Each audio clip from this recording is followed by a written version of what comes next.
బీసీలు అందరూ కూడా ఐక్యతగా ఉండాలి. నేను ఇంతవరకు చెప్పారు కనుక ఇంకో విషయం కూడా చెప్పాలి.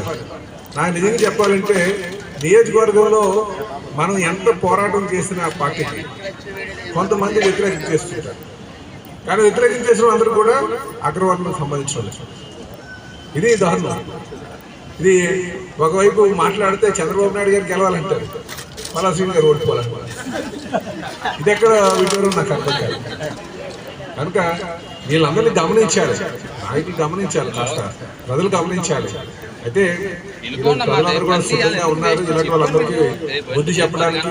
కొంతమంది అయితే ఇంకా చెప్పక్కర్లే, ఒక పార్టీలో గెలుస్తారు, మళ్ళీ ఇంకో పార్టీ అధికారంలో ఉన్న పార్టీకి వెళ్ళిపోతారు. ఇప్పుడు మన పార్టీలో గెలడం, అధికారం లేకపోయేసరికి అధికారం ఉన్నటువంటి పార్టీకి వెళ్తారు. మళ్ళీ మన పార్టీ వచ్చేదేమో చూస్తే మళ్ళీ మన దగ్గరకు వచ్చేస్తారు. వీళ్ళు ఏమంటారు చెప్పు.